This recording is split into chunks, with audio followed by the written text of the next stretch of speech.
Não, é para receber, amém? E eu gostaria que vocês recebessem a pastora Madame Helena Tanuri. Welcome à Transformação Extrema 2023.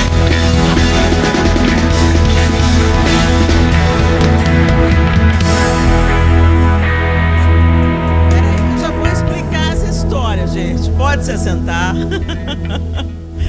Oh, meu Deus do céu, não pode contar nada perto do apóstolo, porque ele transforma tudo numa história, né? Numa resenha.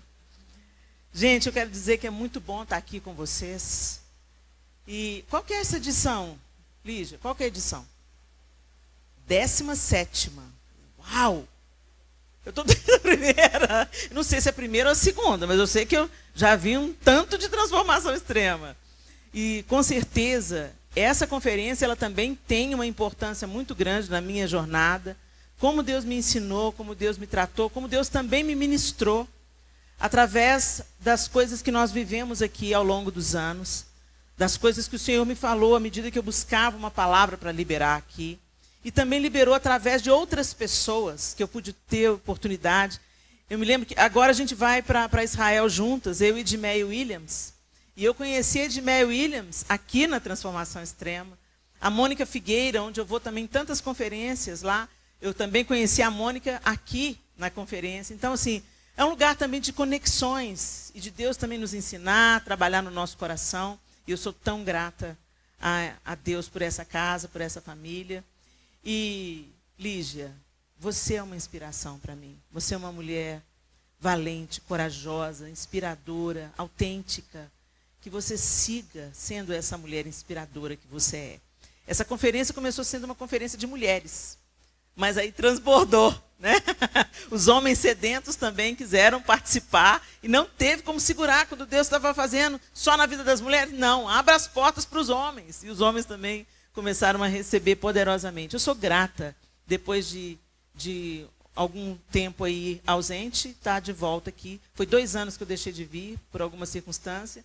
Mas bendito seja Deus eu estar aqui com vocês nessa tarde. A história do Madame, gente, deixa eu só explicar rapidamente, né?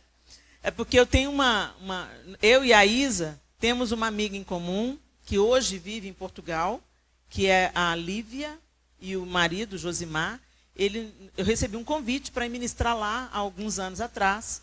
E eles moravam na época na Bélgica. Ela era líder de mulheres de uma igreja brasileira na Bélgica. E lá na Bélgica se fala o francês e o neerlandês. Então, eles falavam em francês. E no francês, senhora é madame. Então, para todo lado, pessoal, madame, madame, madame, senhora, senhora. Nossa senhora, né? Notre Dame é Nossa Senhora. Né? Então, madame, madame, madame, e monsieur, monsieur, chamando o João de monsieur e eu de madame. E eu achava aquela sonoridade de madame interessante. Comecei a chamar a Lívia de madame. Ô, madame. E ela começou a retribuir, me chamar de madame também.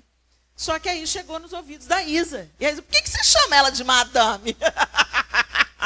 A Isa também gosta de uma resenha, né? E ela, não, mas é por causa do francês. Não, você chama ela de madame, mas não me chama de madame. Aí pronto. Fomos contar essa história na frente do apóstolo. Aí ele começa.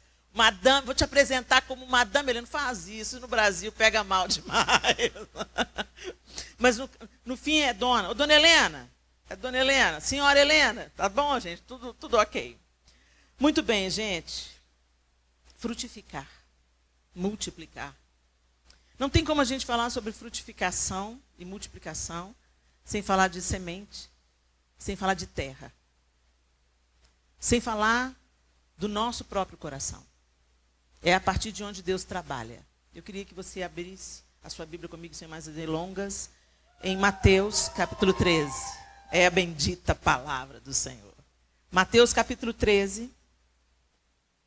Eu vou usar a versão NVI. E nós vamos ler a partir do verso 1, esse texto que com certeza vocês conhecem muito bem. Mateus 13, a partir do verso 1, diz assim: Naquele mesmo dia, Jesus saiu de casa e assentou-se à beira-mar. Reuniu-se ao seu redor uma multidão tão grande que por isso ele entrou num barco e assentou-se. Ao povo reunido na praia, Jesus falou muitas coisas por parábolas, dizendo: o semeador saiu a semear. Enquanto lançava a semente, parte dela caiu à beira do caminho, e as aves vieram e a comeram. Parte dela caiu em terreno pedregoso, onde não havia muita terra, e logo brotou, porque a terra não era profunda. Mas quando saiu o sol, as plantas se queimaram e secaram, porque não tinha raiz. Outra parte caiu no meio dos espinhos, que cresceram e sufocaram as plantas.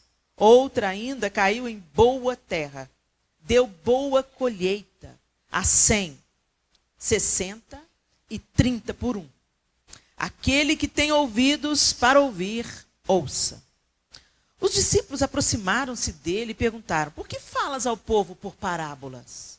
Ele respondeu: a vocês foi dado o conhecimento dos mistérios do reino dos céus, mas a eles não. A quem tem será dado, e este terá em grande quantidade. De quem não tem, até o que tem lhe será tirado. Por essa razão eu lhes falo por parábolas. Porque vendo eles não veem, e ouvindo não ouvem, nem entendem.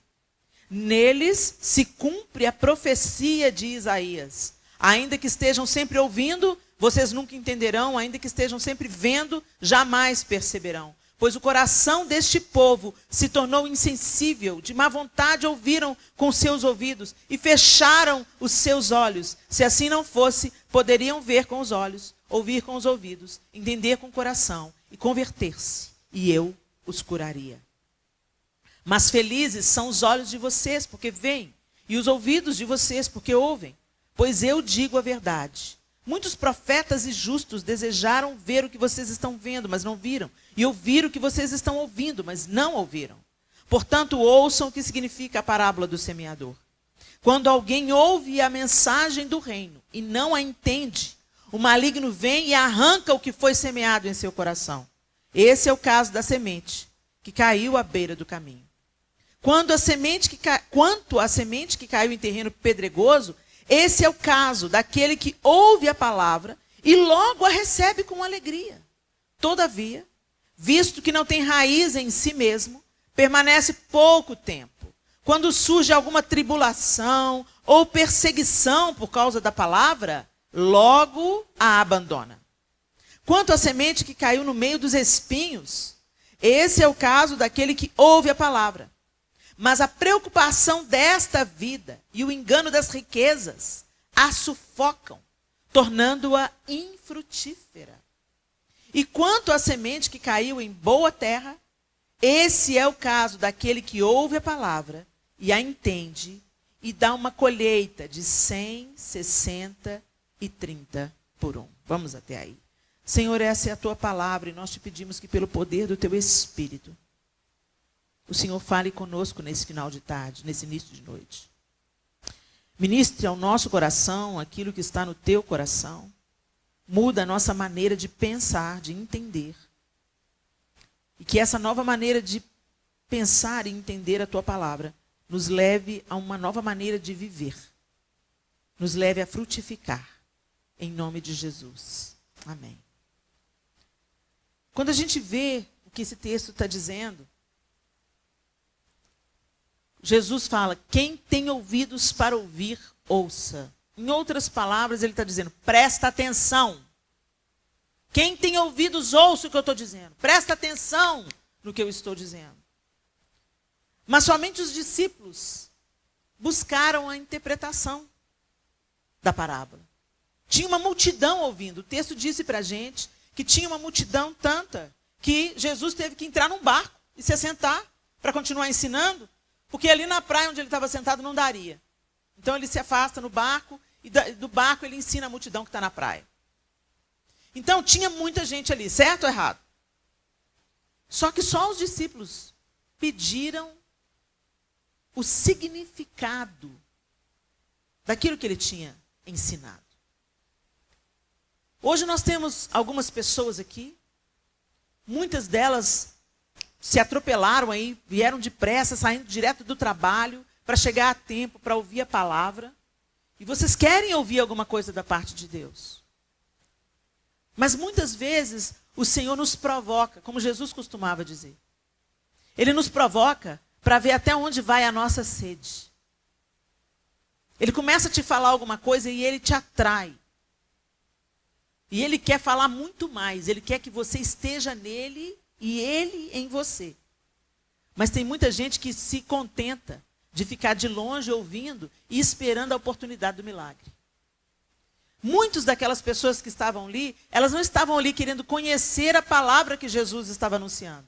Elas estavam esperando o momento de receber o seu milagre, o seu pão, o seu peixe, aquilo que elas necessitavam.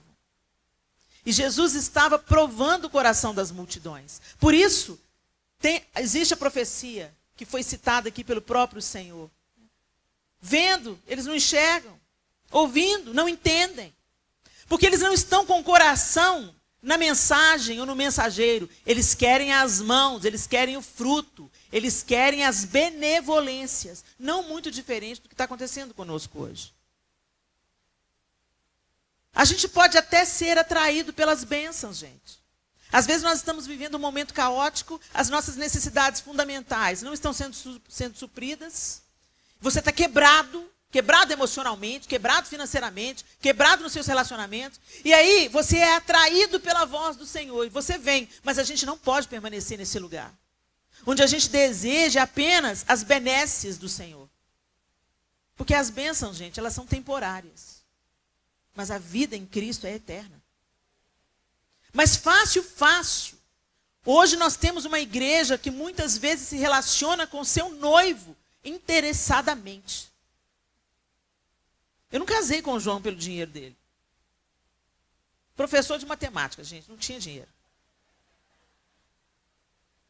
E na época não era nem professor de matemática ainda, era estudante de matemática. Eu me casei por amor, eu me casei por quem ele é. Eu me casei porque eu vi o caráter dele. Eu me casei porque eu vi como ele é um homem espetacular, aos meus olhos. Como ele tinha qualidades que eu achava fundamentais num homem. Nenhum tostão no bolso. Mas todas as qualidades que faz dele, há 33 anos, o melhor marido que eu podia ter.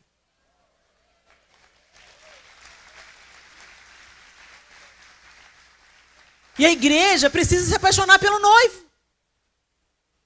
Sabe, a gente se relaciona com Deus buscando as bênçãos no bolso. Sabe, você que é pai e mãe, às vezes você entende o que eu estou dizendo. Você chega de uma viagem longa, morrendo de saudade, querendo abraçar os filhos, cheirar os filhos, beijar os filhos. E você, bem na mamãe, eles, o que você trouxe para mim? E quantas vezes é assim que a gente se relaciona com o nosso Pai Celestial? Saqueando os bolsos de Deus, caçando as bênçãos. O que o Senhor pode me dar? E através dessa parábola, Jesus está nos atraindo e nos ensinando que quem realmente busca vai receber. Vocês me procurarão e me acharão quando me procurarem de todo o coração. O Senhor Deus disse para o seu povo lá em Jeremias 29:13. Onde não há interesse, o reino de Deus permanecerá encoberto. Não porque Deus tem escondido, mas porque o homem não tem interesse em buscá-lo. Quantas pessoas você conhece que escutam o evangelho a vida inteira, mas não está nem aí? Não muda. Aquele seu parente faz chacota. Esses são contados com aqueles que estão à beira do caminho.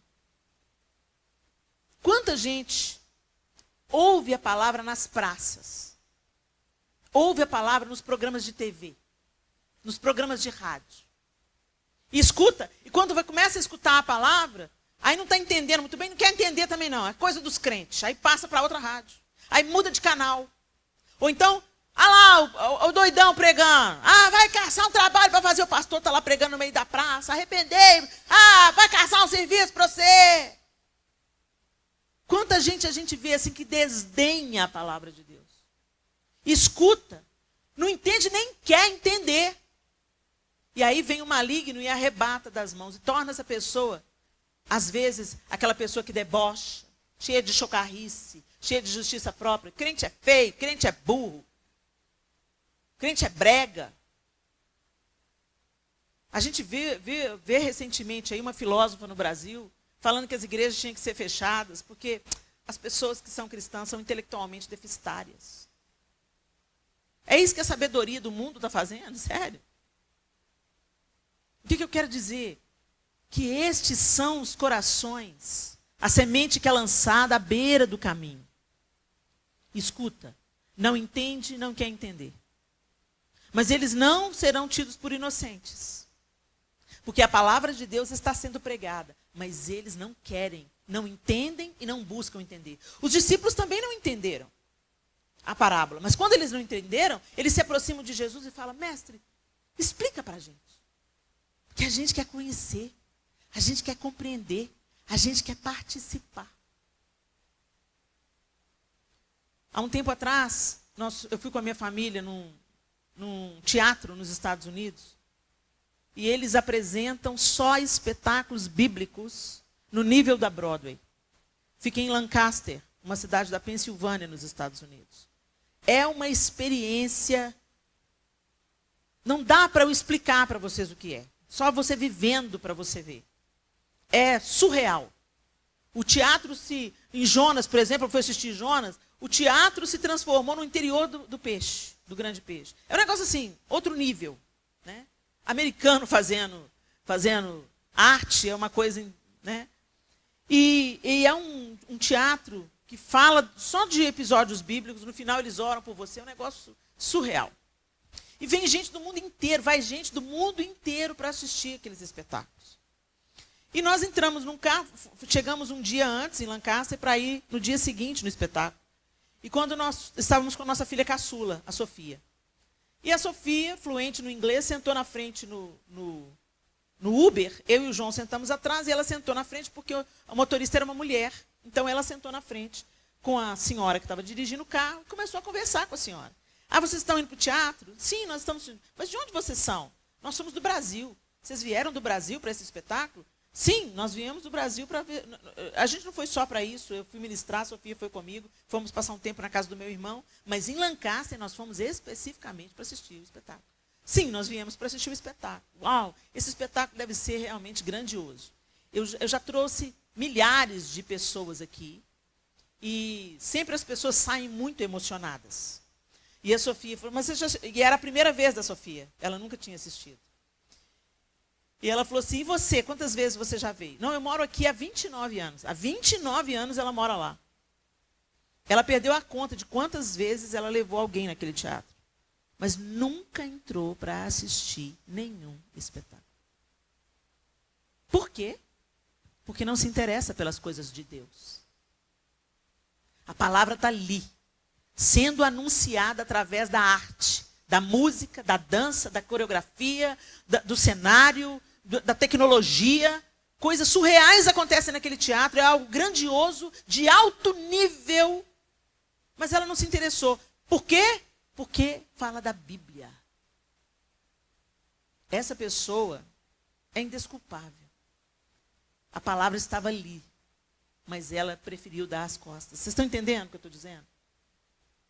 Essa é a semente que cai à beira do caminho e logo é arrebatada do coração. A próxima semente que Jesus fala é em terreno pedregoso.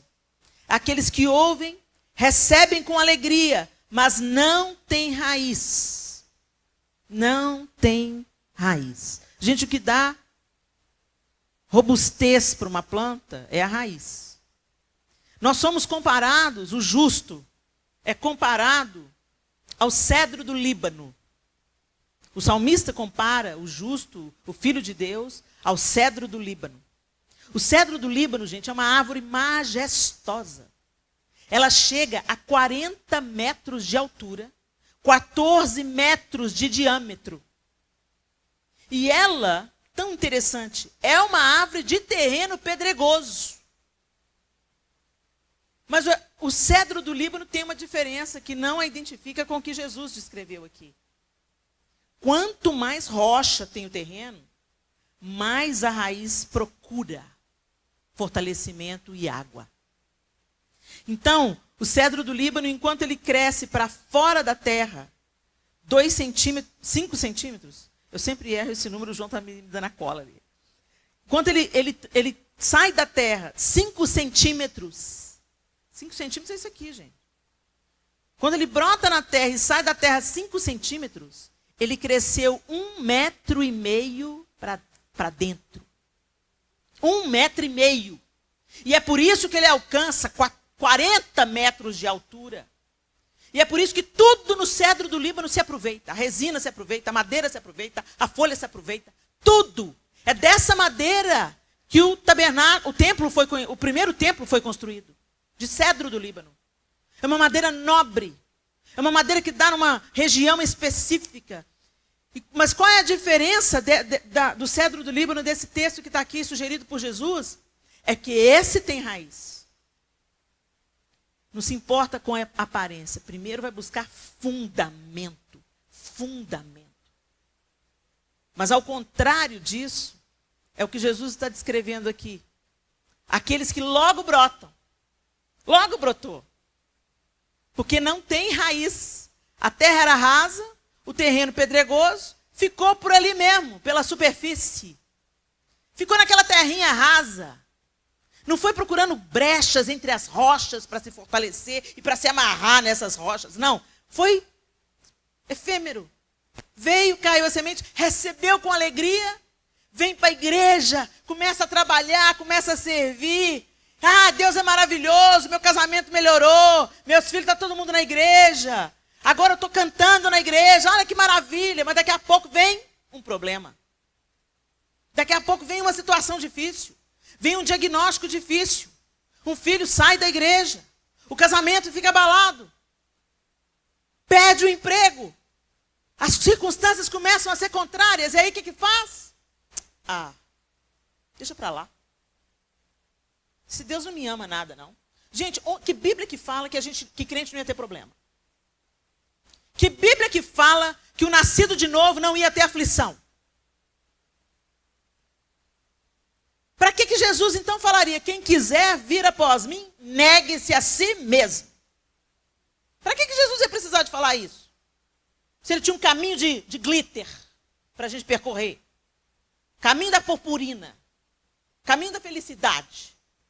Tem um tanto de gente que foi revoltado com Deus com o resultado da eleição. Por quê? Porque nós pedimos e Deus não ouviu. Não, Deus ouviu, só falou não. Deus é santo, poderoso, Ele fala o que Ele quer falar. E a gente está tão apegado às coisas desse mundo que Ele precisa de nos desapegar. Ele nos ama quando Ele nos fala não, não. E eu já vou falar disso mais na frente. Mas o que eu quero dizer aqui, terminar nessa questão, é que nós estamos vivendo um evangelho fake, um evangelho de mentira. Se Jesus moeu, se Deus moeu o próprio filho dele para que você tenha vida, o que te faz pensar que ele não vai te moer também para gerar vida na vida de outras pessoas? Não vai te esmagar até sair óleo da sua vida? O que te faz pensar que você vai viver no fantástico mundo de Bob? Quem te propõe prazer aqui é Satanás. Que evangelho é esse? Primeira luta a gente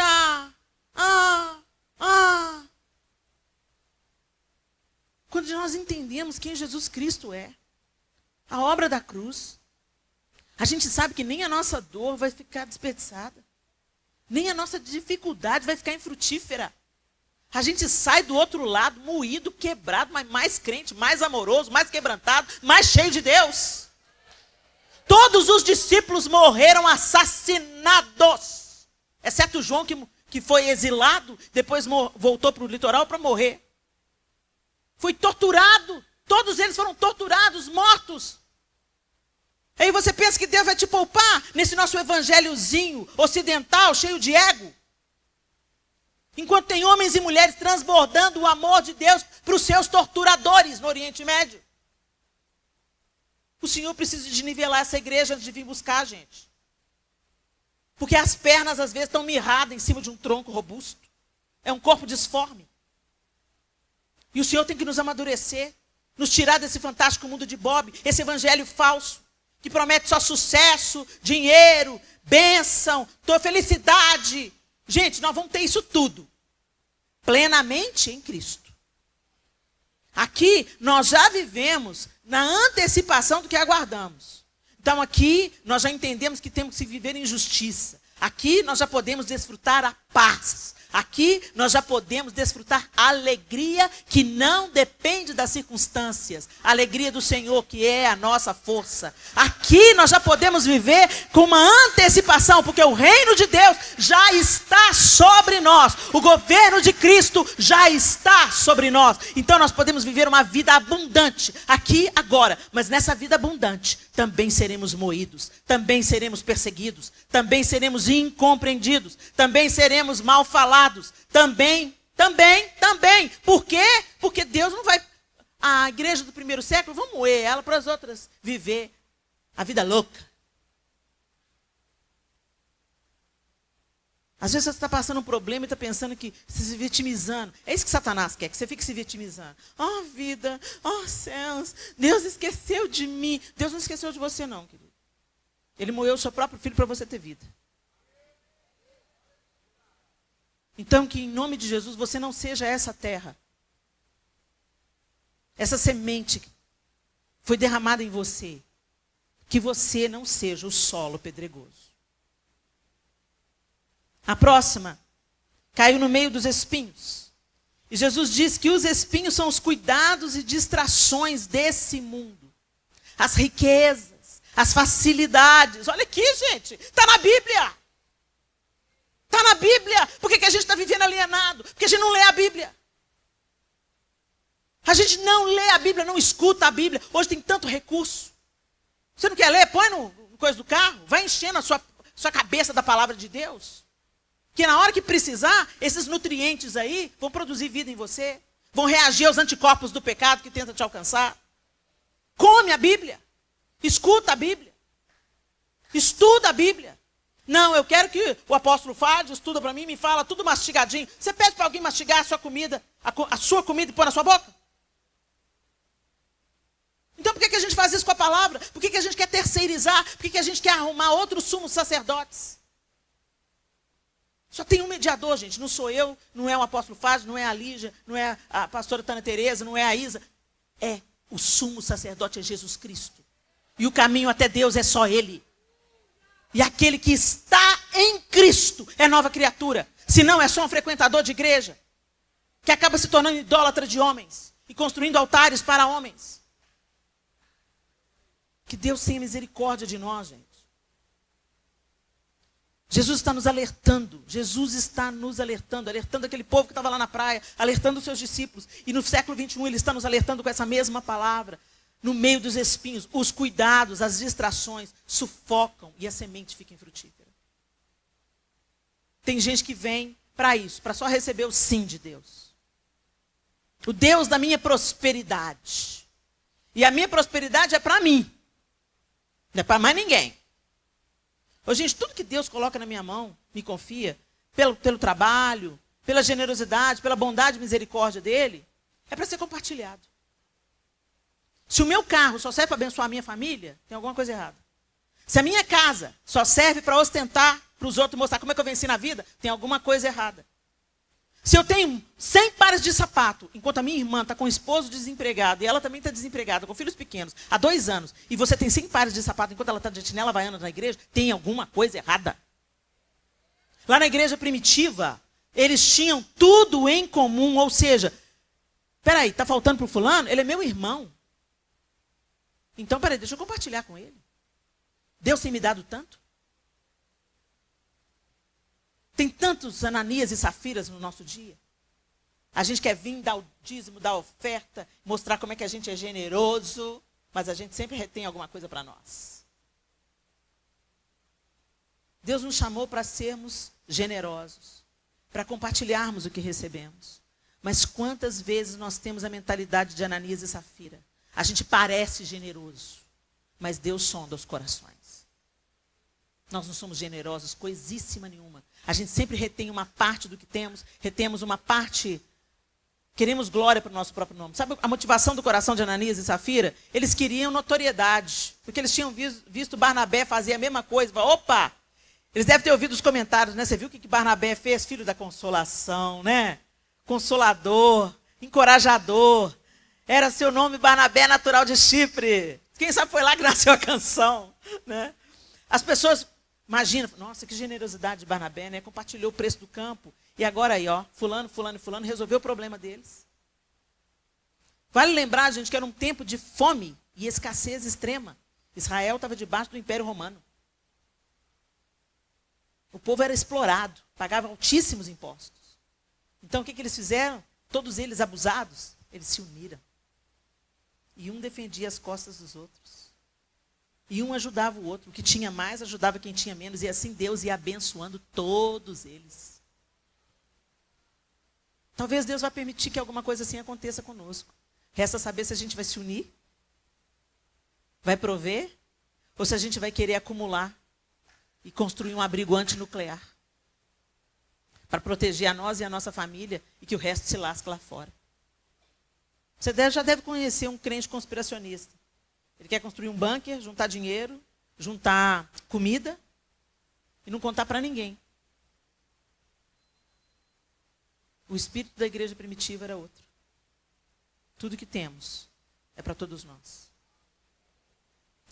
Mas o que acontece? Quando nós não cumprimos, nós não entramos no veio daquilo que Deus tem para fazer, para nos levar à frutificação, os espinhos, os cuidados. A gente se preocupa com o que a gente vai comer, com o que a gente vai vestir, onde a gente vai morar, mas não de uma maneira saudável, não de uma maneira legítima. A gente coloca isso em primeiro lugar. Antes de buscar um relacionamento com Deus, a gente prioriza o trabalho. Não, Helena, trabalho de onde eu tiro o pão. Tá, ok. Mas quem te dá força para trabalhar, para você buscar o pão? Quem te dá inteligência?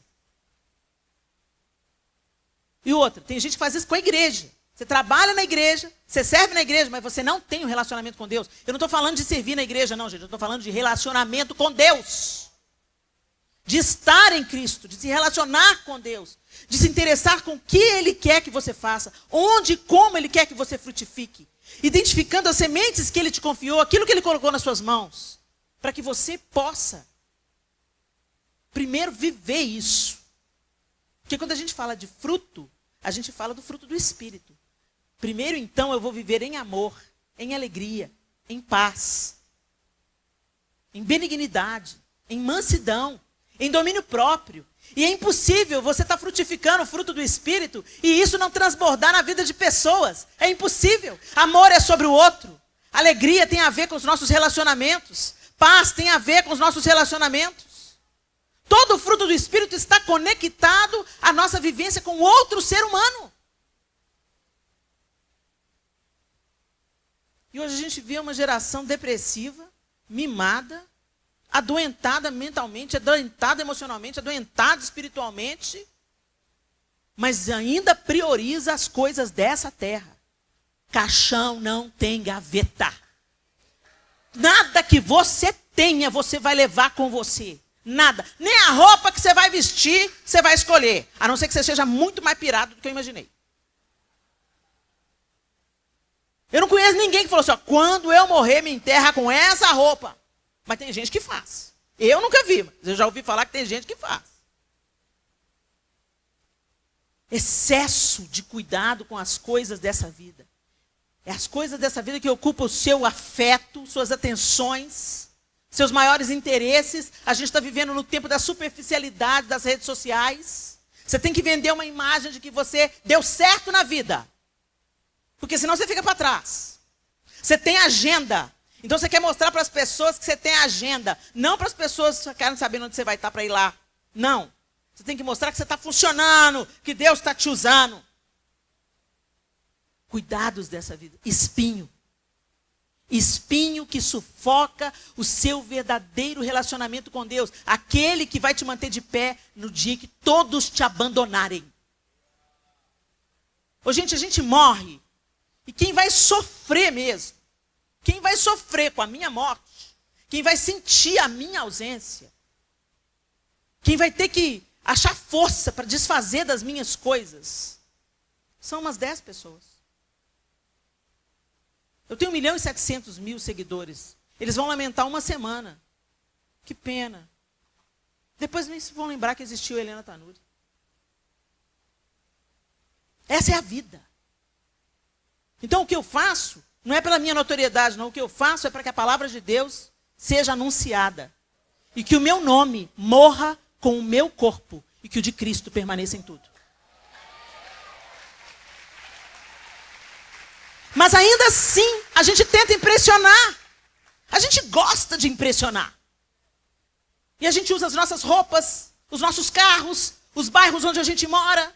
E até o nosso chamado para impressionar pessoas. Que Deus tenha compaixão da nossa vida.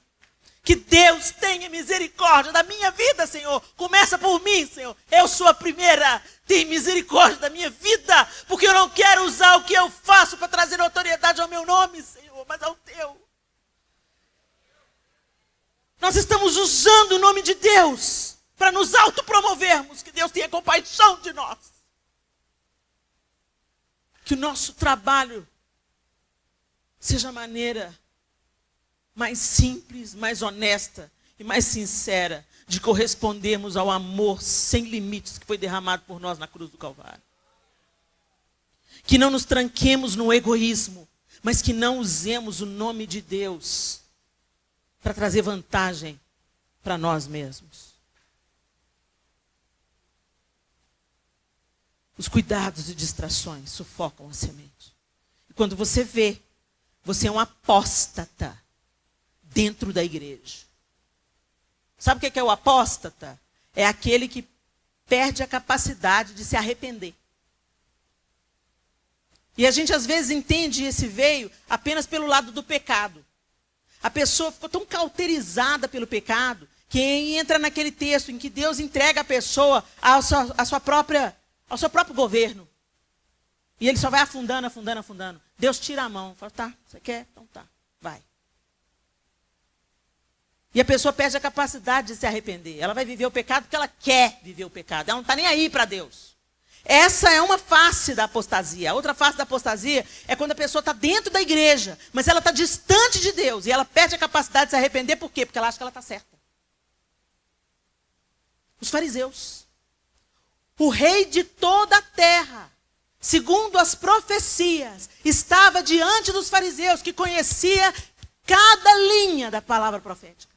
Cada vírgula da palavra profética os fariseus conheciam. E o ungido de Deus estava ali, cumprindo cada linha das profecias. E eles não reconheceram por quê? Porque acharam que eles estavam certos. Que o padrão deles era o correto. Que a espiritualidade saudável era aquela que eles tinham. E eles se achavam tanto que eles se erguiam diante de Deus e falavam, eu dou a esmola e o dízimo. Enquanto o outro estava batendo no peito, falando, ser propício a mim, pecador. Como nós somos parecidos com os fariseus, gente, tantas vezes. Gente, tudo que eu estou falando para vocês aqui, eu estou me incluindo, tá? Eu estou numa altura diferente, só para a questão de vocês me enxergarem. Porque nós estamos tudo no mesmo nível. O Senhor está nos chamando para o arrependimento e para abandonar os cuidados dessa vida, inclusive os cuidados religiosos. A gente se acha, porque a gente é muito espiritual, jejua, ora, e a gente acha que estamos certos. E somos apóstatas. Perdemos a capacidade de arrependimento. E quando a gente perde a capacidade de se arrepender, de perceber nossos próprios pecados, gente, nós estamos lascados. É igual quem tem mau hálito. Todo mundo sabe. Só a pessoa que não. E finalmente, Jesus fala, a semente que caiu em boa terra. Em boa terra. Tem uma boa terra. Tem aquele que escuta, recebe com alegria e quer receber mais, e quer entender mais, e quer estudar mais, e quer participar mais. E uma vez entendendo, ele quer corresponder. Meu Deus, como o Senhor me amou assim, Senhor. O que o Senhor viu em mim, Senhor? E aí a gente começa a amar, fazendo. Deixando que o Espírito com o qual nós fomos selados forme Cristo em nós. E aí quando você pensa que não, você que era impetuoso, gostava de acertar as coisas no murro, você percebe que essa vontade se foi, se apartou de você. Você não quer mais brigar. Você quer paz. Você quer pacificar. Porque a mansidão de Cristo começou a te tomar, a ganhar espaço dentro de você. E você começou a frutificar. Amor, alegria, paz, benignidade. Sabe o que é benignidade, gente? Gentileza, bondade, domínio próprio. Contra essas coisas, uma lei. Você começa a parecer com Jesus. E não é algo feito pelo esforço. Não é algo produzido pela religião. É algo que acontece pela aproximação. Você começa a ser íntimo. Você começa a querer Jesus mais do que suas bênçãos. Jesus mais do que respostas. Jesus, você quer mais de Jesus do que qualquer outra coisa. Você começa a sentir saudade de estar com Ele. Você começa a querer procurar um lugar onde você pode se soltar e orar em voz alta sem perturbar ninguém. É isso que é primeiro amor. Saudade. Vontade de ficar junto. Quando a gente se apaixona, a gente quer ficar junto. Qualquer oportunidade a gente liga, manda mensagem. Qualquer oportunidade. Vamos comer junto, vamos almoçar junto, vamos jantar junto.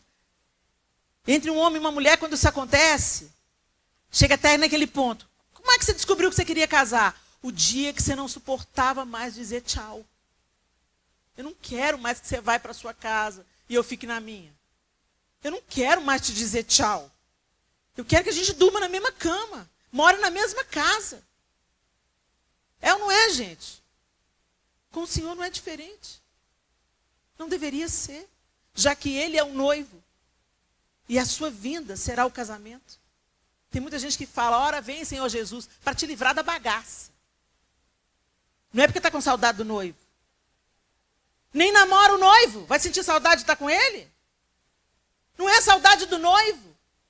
Jesus vai voltar na hora que a noiva, o Espírito e a noiva, vem, vem, vem, vem, eu te quero. Eu te quero. Eu quero você, Jesus. Eu não aguento mais ficar separada de você. E não só para a gente se livrar de um mundo deturpado. Porque aquele que está cheio de Deus, gente, o pau pode estar quebrando em volta. Vai andar em paz no meio do caos. Vai dar segurança e proteção no meio do caos. Vai morrer? Vai morrer. Igual os coptas. Você já viu alguma degola dos coptas? Não tem desespero neles, não. Eles estão sendo degolados por amor a Cristo. Mas eles não ficam suplicantes pela vida. Eles anseiam, como o apóstolo Paulo, ver a face de Cristo. Por que isso? Porque eles se relacionam, eles conhecem um Cristo que a gente ainda não conhece. Talvez, se a gente for ver como nação, como sociedade, nós estejamos hoje mais inseridos nessa terceira opção. As sementes estão sendo sufocadas pelos cuidados dessa terra. Por isso que quando alguém não teve o resultado da eleição que esperou, pensou, acabou. Acabou. Acabou a esperança. Deus não nos ouviu. Teve gente que largou a igreja. Por causa de política.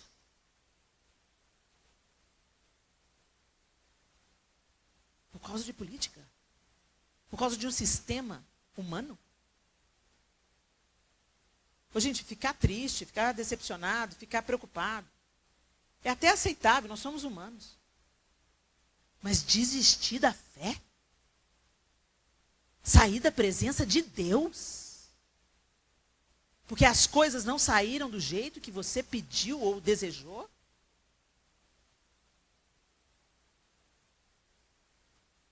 Às vezes, quando as coisas dão errado, é para que dê certo. É para que realmente as nossas raízes sejam testadas. Terreno pedregoso, boa oportunidade para te tornar um ótimo cedro do Líbano. Forte, resistente, resiliente e dando robustez e madeira e resina e flor e folha e fruto e tudo que uma árvore frondosa pode fazer. É isso que o Senhor quer fazer de nós. Que Ele seja a sua rocha. Feche os seus olhos. E eu queria que você fizesse uma análise sincera. Quando Deus me deu essa palavra, eu falei, Deus, me fala. Que terra eu sou? Que terra eu sou? Imediatamente eu soube que eu não era à beira do caminho. Porque eu entendi, pela misericórdia de Deus, Ele abriu o meu entendimento.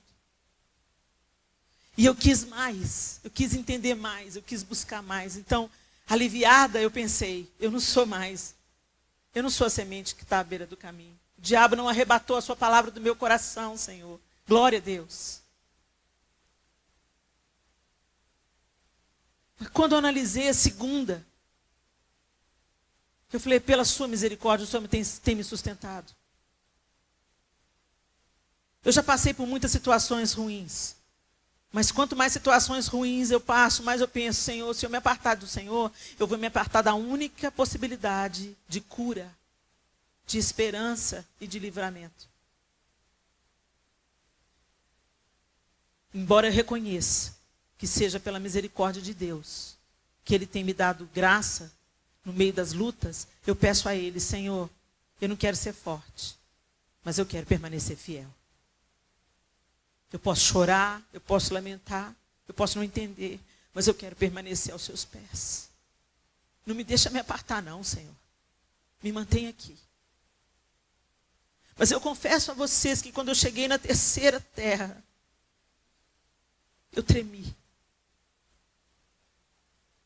Porque muitas vezes eu vejo os cuidados dessa terra sufocando a semente do Evangelho em mim. Muitas vezes eu me pego preocupada com quem eu não tenho que me preocupar. Muitas vezes eu me pego priorizando outras coisas ao Senhor. Eu me pego investindo mais tempo naquilo que não é pão. Eu estou confessando e rasgando meu coração diante de vocês. E essa mensagem me atingiu em cheio. E eu disse, eu não quero, Senhor, ter um coração espinhoso. Eu não quero que as preocupações dessa terra, as vaidades desse mundo, sufoquem a tua palavra. Eu quero o Senhor. Eu quero o Senhor. Eu quero o Senhor mais do que as suas bênçãos. Eu quero o Senhor mais do que o reconhecimento das pessoas e o respeito das pessoas. Eu quero o Senhor. Mais do que morar numa casa bonita, ou ter um carro, ou ter um status, ou fazer viagens internacionais. Eu quero mais, Senhor. Essas coisas são passageiras, eu quero o eterno. E eu quero que o Senhor me leve a essa terra frutífera, a ser uma terra frutífera. Oh, Espírito de Deus, gera em mim, Senhor, a alegria que não depende das circunstâncias. Gera em mim, Senhor, o amor para aquele que me odeia, para aquele que me é dificultoso amar. Me enche do teu amor, me mergulha no teu amor, me batiza no teu amor, Espírito de Deus. Adoço meu coração para que a benignidade se mostre, Senhor, nas minhas palavras, quando eu lido com pessoas com as quais eu não tenho nenhum interesse. Aquelas que não podem me promover, aquelas que não podem me pagar, aquelas que não podem fazer nada por mim. Me leva a produzir esses frutos, Senhor. Produz em mim esses frutos, gera em mim. Até que o fruto que o Senhor gerar em mim produza a 30, 60, 100 por um na vida de outras pessoas. Que os meus dons sejam disponibilizados para servir outras pessoas. Que a sua vida em mim inspire outras pessoas. Que a sua misericórdia expressa em mim abrace as pessoas que necessitam ser abraçadas. Que o Senhor seja tudo em mim. Nós precisamos, nesses dias que vivemos, de frutificar. Mas não há como frutificar daqui para fora. Toda frutificação começa no estado do nosso coração. Primeiro floresce em nós. Primeiro nos modifica, nos transforma, nos liberta. Primeiro a terra do nosso coração é provada. E aí então, Cristo em vós, a esperança da glória. O Senhor em você. O Senhor te curando, o Senhor te orientando, o Senhor te confrontando, o Senhor te consolando. E você em Cristo, bebendo dele, comendo dele. A multidão queria pão e peixe. Mas Jesus disse, eu sou o pão. Coma de mim. Para aquela mulher à beira do poço, ele disse, aquele que beber da água que eu lhe der, nunca mais terá sede. Que em nome de Jesus, meus irmãos, essa verdade tão contundente que Jesus contou para os seus discípulos, que a nós nos chegou desvendada através da palavra de Deus, que ela nos leve nessa tarde, nessa noite, a fazer uma análise honesta de que tipo de terra é o nosso coração. E se nós estamos prontos para frutificar e multiplicar. Que Deus abençoe cada um de vocês.